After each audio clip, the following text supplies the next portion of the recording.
Hello students, good morning. ચાલો આજે આપણે જોઈએ કેરેક્ટરિસ્ટિક્સ ઓફ સક્સેસફુલ એન્ટરપ્રેનર્સ. બરાબર, એટલે કે જે એન્ટરપ્રેનરશીપ છે એના કેરેક્ટરિસ્ટિક્સ જે છે એ કયા કયા છે. ઓકે, તો જો આની અંદર છે ને પોઈન્ટ બનાવેલા છે, તો એમાં આપણે આજે બનાવેલું છે ને CPSSDROR. બરાબર, એ તમારે યાદ રાખવાનું. એટલે ક્રિએટિવ પ્રોસેસ. સી એટલે ક્રિએટિવ પ્રોસેસ, બરાબર. પી એટલે પેશન. એસ એટલે સેલ્ફ કોન્ફિડન્સ. બીજો એસ છે એ છે સેલ્ફ રિલાયન્ટ. પછી એના પછી છે ડી ડિસિઝન મેકિંગ, બરાબર. એના પછી આર એટલે રિસ્ક ટેકિંગ. ઓકે, એના પછી ઓ એટલે ઓપોર્ચ્યુનિટી, બરાબર. અને એના પછી પાછો આર આવે છે, બરાબર છે. તો એ આર થયું રેગ્યુલારિટી, બરાબર. તો આ રીતે આ જે સિક્વન્સ બનાવેલી છે એને યાદ રાખજો, બરાબર. તો એન્ટરપ્રેનરશીપ ઇઝ અ ક્રિએટિવ પ્રોસેસ, બરાબર. મેં તમને ગયા લેક્ચરમાં બી સમજાવેલું કે ક્રિએટિવિટી અને ઇનોવેટિવનેસ જે છે એ એન્ટરપ્રેનરશીપમાં મેઇન છે, બરાબર. એ આવી જોઈએ. તો એન્ટરપ્રેનરશીપની અંદર શું ઇન્વોલ્વ થાય છે કે ક્રિએટિવ પ્રોસેસ છે જેની અંદર ઇન્વોલ્વ થાય છે doing new things and old things in a new way, બરાબર. તો અહીંયા કેવું છે કે ક્યાં તો ઇનોવેશન થાય છે, બરાબર. એટલે કે નવી વસ્તુ જે છે આપણે બનાવીએ છીએ, કાં તો પછી જે ઓલ્ડ થિંગ્સ છે એને નવા વેમાં આપણે ક્રિએટ કરીએ છીએ, તો એ ક્રિએટિવિટી થઈ, બરાબર. તો કાલે એક નવરાત્રી વાળું એક્ઝામ્પલ આપેલું, જીન્સનું જેકેટ આવે ડેનિમનું, બરાબર છે. તો આપણે રેગ્યુલર એમ સિમ્પલવાળું પહેરીએ, પણ જ્યારે નવરાત્રિ આવે છે તો થોડું ફ્યુઝન જેવું થઈ જાય, બરાબર છે. એના પર આપણે અલગ અલગ પેલા નવરાત્રિના પેચ લગાવી દઈએ. તો આ થયું એક ક્રિએટિવ વે, બરાબર. કોઈ એક વસ્તુ છે જૂની, એને નવા ક્રિએટિવ વેમાં એને રિપ્રેઝેન્ટ કરવું. ઓકે, એવી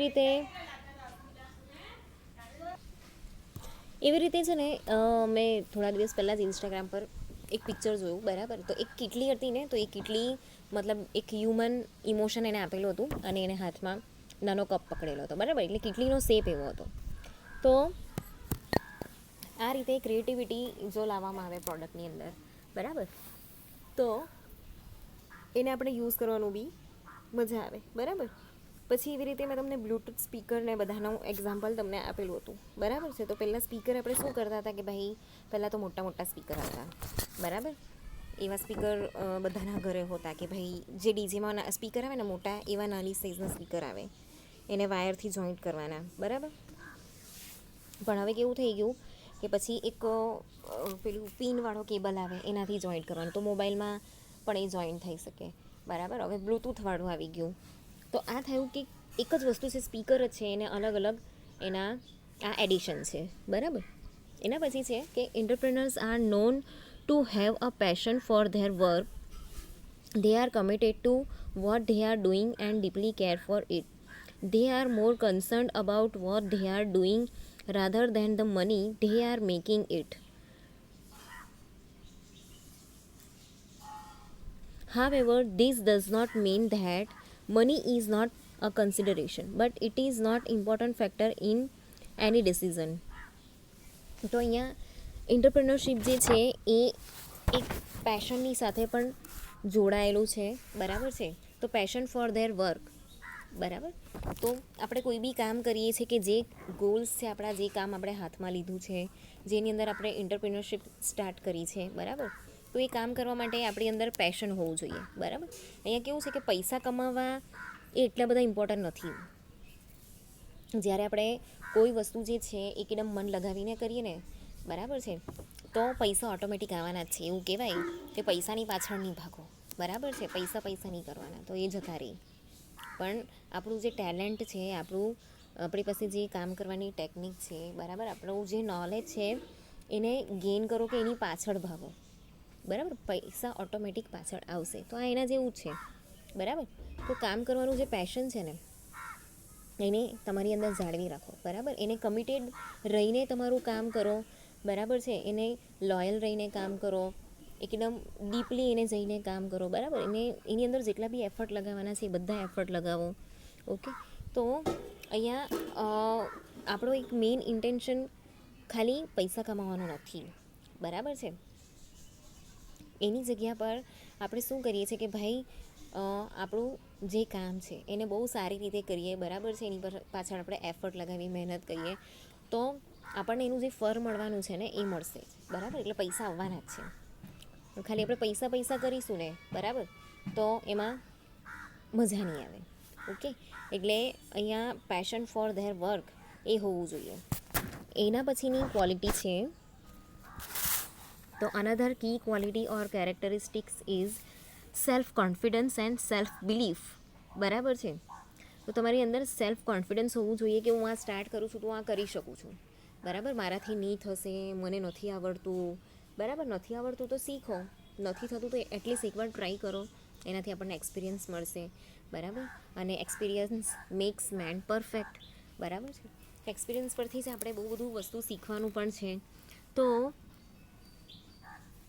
આ જે સેલ્ફ કોન્ફિડન્સ છે કે હા મને આવડે છે, હું કરી શકું છું, એ પોતાનામાં હોવું જોઈએ. સેલ્ફ બિલીફ હોવી જોઈએ, બરાબર. પોતાના પર વિશ્વાસ હોવો જોઈએ કે ના હું કરી લેવા, બરાબર. Entrepreneurs are known to have confidence in their ability and possesses the ability to overcome all problems. જે એન્ટરપ્રિનર છે, બરાબર છે, એની અંદર કોન્ફિડન્સ તો હોવો જ જોઈએ. અને એવો કોન્ફિડન્સ હોવો જ જોઈએ કે હા આ વસ્તુ જે છે એ કરી શકું છું, આ મારી એબિલિટીઝ છે. એને ખબર હોવી જોઈએ કે મારી પાસે આટલી એબિલિટી છે, બરાબર છે. અને આટલી એબિલિટી જે છે મેં ઓલરેડી પોઝેસ કરી લીધી છે, બરાબર. કે બધા પ્રોબ્લેમ જે છે એને હું ઓવરકમ કરી શકું છું, બરાબર. પછી કોઈ પ્રોબ્લેમ આવી જાય એને એમ થાય કે ના ભાઈ હવે મૂકી દેવું છે, મારાથી નથી થતું, મારાથી આ નહીં થાય, મારાથી આ સહન નહીં થાય, પેલું સહન નહીં થાય, એવું બધું નહીં. એની અંદરથી બહાર આવવાનું, એનામાં કેવું હોવું જોઈએ, કોન્ફિડન્સ હોવો જોઈએ, બરાબર. એવી બિલીફ્સ હોવી જોઈએ કે હું આ કરી લેવા. પછી entrepreneurship is associated with decision making under condition of uncertainty, બરાબર છે. આપણે આગળ જોઈ ગયા તો એમાં હતું કે એન્ટરપ્રિનરશિપની અંદર કેવું છે કે ડિસિઝન મેકિંગ છે ને એ બહુ પાવરફુલ એક ફેક્ટર છે કે આપણે એની અંદર રોજે રોજ બહુ બધા ડિસિઝન લેવાના આવતા જ હોય, બરાબર. તો જ્યારે આપણે ડિસિઝન મેકિંગ કરીએ છીએ તો એની અંદર એનું રિઝલ્ટ શું હશે એ આપણને કંઈ ખબર નથી, બરાબર છે. તો એવી બહુ બધી અનસર્ટેનિટી છે, એવી બહુ બધી કન્ડિશન છે કે જેની અંદર અનસર્ટેનિટીઝ જે છે એ અહીંયા આવેલી છે, બરાબર છે. તો જેને આપણે ખાલી પ્રિડિક્ટ કરી શકીએ છીએ કે એનું આ રિઝલ્ટ આવી શકશે કે આવી શકે એમ છે, બરાબર છે. પણ એક્ઝેક્ટલી શું રિઝલ્ટ હશે એનું, બરાબર. એના એક્ઝામ્પલ બી મેં તમને આપેલા, કોરોનાનું એક્ઝામ્પલ આપેલું, બરાબર. કેમ કે ક્યારે શું થઈ જાય કંઈ નક્કી નથી. એટલે એવી અનસર્ટેનિટી પરિસ્થિતિમાં બી કે રિસ્કી ફેક્ટર્સની અંદર બી એને ડિસિઝન મેકિંગ કોન્ફિડન્ટલી એ લે, બરાબર. એવો હોવો જોઈએ. પછી ગભરાઈને એમ કે ના મારાથી નહીં થાય, આ નથી કરવું, પેલું નથી કરવું, બરાબર. પછી એ લંબાયા કરે. Entrepreneurship involves risk taking and action with unpredictable results. તો એન્ટરપ્રિનરશિપ જે છે એની અંદર એક એન્ટરપ્રિનર છે એ રિસ્ક ટેકર હોવો જોઈએ, બરાબર. રિસ્ક લેનાર હોવો જોઈએ, બરાબર છે. પછી એવી બધી વસ્તુઓ જે છે કે જેની અંદર એનું પરિણામ શું આવશે, નવું પ્રોડક્શન ચાલુ કરેલું છે કે નવી ટેકનોલોજી આવેલી છે, બરાબર. એ સક્સેસફુલ જશે કે નહીં એનું કંઈ ખબર નથી આપણને, પણ આપણે શું કરવાનું છે, રિસ્ક ઉઠાવવાની છે, પ્રોડક્શન કરવાનું છે, એનું સેલિંગ કરવાનું છે, બરાબર. એનું રિઝલ્ટ શું આવશે આપણને કંઈ ખબર નથી. તો એક રિસ્ક ટેકિંગનું પોઈન્ટ એની અંદર હોવો જોઈએ, બરાબર. એના પછી છે કે entrepreneurship is the ability to identify an opportunity and taking action to exploit it. તો અહીંયા નેક્સ્ટ છે કે એનામાં એવી એબિલિટી હોવી જોઈએ કે એની સામે આવેલી જે ઓપોર્ચ્યુનિટી છે, બરાબર, એ ઓપોર્ચ્યુનિટી ને એ જલ્દીથી ગ્રેબ કરી લે, બરાબર છે. એની જે પણ એક્શન લેવાનું છે એ ટાઈમ પર એ એક્શન લે, બરાબર છે. એને એક્સપ્લોઇટ કરે, એને એક્સપ્લોર કરે, બરાબર. કે આટલી ફિલ્ડમાં મને ઓપોર્ચ્યુનિટી મળી શકે એમ છે કે જે સામેથી ચાલીને ઓપોર્ચ્યુનિટી આવેલી છે એને ગ્રેબ કરી લે, બરાબર. એના પછી નેક્સ્ટ છે કે entrepreneurship is associated with the need to achieve something higher than the regular.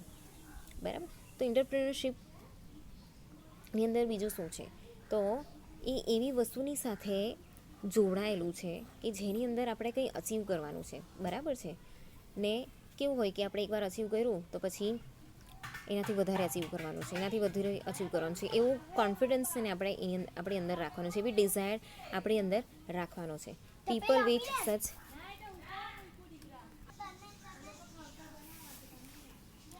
તો રેગ્યુલર બેઝિસ પર આપણી અંદર એવી ડિઝાયર હોવી જોઈએ કે ના મારે કંઈ અચીવ કરવું છે, મારે આજે આ કરવું છે, મારે આજે આ અચીવ કરવું છે. બરાબર. હંમેશા ડ્રીમ જોતા રહેવું. બરાબર. ડ્રીમ જોવાથી એ વસ્તુ જે છે આપણે ગોલ્સ નક્કી કરી શકીએ છીએ અને આપણે કંઈ અચીવ કરી શકીએ છીએ. તો people with such need are more likely to succeed as entrepreneur. બરાબર.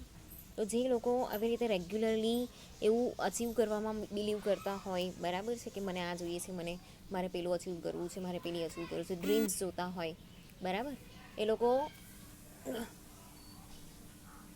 જે બધી વસ્તુ જે છે, બરાબર, એને આરામથી અચીવ કરી લેતા હોય. કેમ કે એ લોકો પાસે કેવું છે કે એફર્ટ કરતા હોય છે ડ્રીમને અચીવ કરવા માટે. બરાબર. કોઈને કોઈ રસ્તો શોધી લેતા હોય છે. બરાબર. તો એના લીધે શું થાય છે કે એ લોકો કોઈને કોઈ વસ્તુ અહીંયા ગ્રેબ કરી લે. બરાબર. તો એ વ્યક્તિ જે છે એ રિસ્ક ટેકર હોવો જોઈએ. બરાબર છે. ઓપોર્ચ્યુનિટીને ગ્રેબ કરતો હોવો જોઈએ. હવે જેવા લોકો એવા હોય કે જે લોકો ડ્રીમ જોતા હોય, બરાબર, એને અચીવ કરવામાં માનતા હોય, બરાબર, એના તરફ એફર્ટ કરતા હોય, મહેનત કરતા હોય, એ લોકો ઓફકોર્સ ગમે ત્યારે સક્સેસફુલ થાય જ છે. બરાબર છે. એના પછી નેક્સ્ટ છે કે entrepreneurship is the fusion of capital, technology and human efforts. તો એન્ટરપ્રિનરશિપ જે છે એ કોનું ફ્યુઝન છે? મિક્સઅપ. ફ્યુઝન એટલે મિક્સઅપ. કોનું મિક્સઅપ છે? તો કેપિટલ. તો આપણે એના માટે કેપિટલ ઊભા કરવા પડે. બરાબર. એક જગ્યા જોઈએ, જમીન જોઈએ, બરાબર, આપણે કારખાનું નાખવું પડે, મશીનરી જોઈએ, રો મટીરિયલ જોઈએ, હવા, પાણી, ઉજાસ, ઇલેક્ટ્રિસિટી. બરાબર.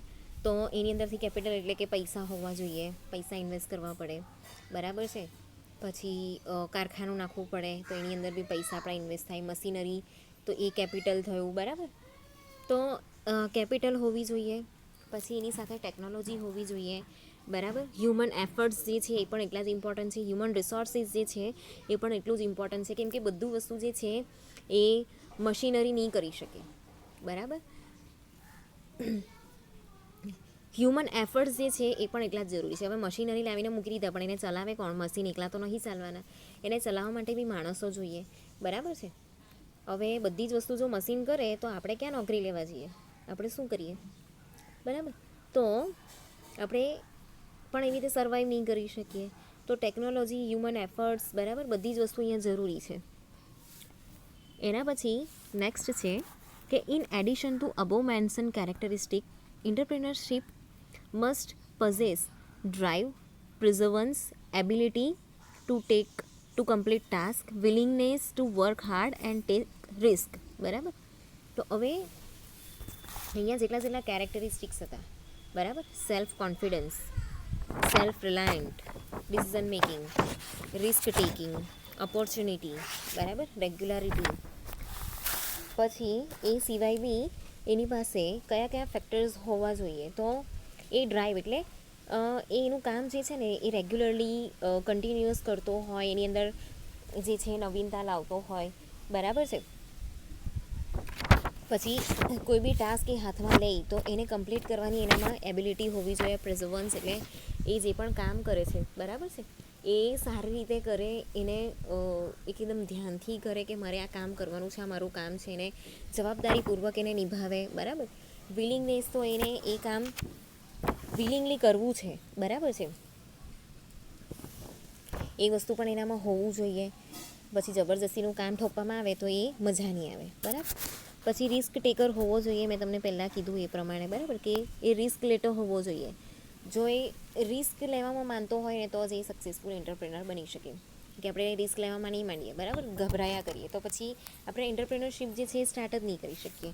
બરાબર છે. એટલે ઇન્વેસ્ટમેન્ટની સાથે સાથે, ટેકનોલોજીની સાથે સાથે, નોલેજની સાથે સાથે જે રિસ્ક ટેકિંગ ફેક્ટર્સ જે છે એ પણ એટલા જ ઇમ્પોર્ટન્ટ છે. ઓકે, હવે આગળના ચેપ્ટરમાં લેક્ચરમાં આપણે કરીશું નીડ ફોર એન્ટરપ્રેન્યોરશિપ. બરાબર, એની એન્ટરપ્રેન્યોરશિપ જે છે એની નીડ શું છે એ આપણે જોઈશું. અને જોઈશું બીજું કે એન્ટરપ્રેન્યોરશિપ અને એન્ટરપ્રેન્યોર શું છે અને એન્ટરપ્રેન્યોરલ ટ્રેડ્સ કયા કયા છે. બરાબર.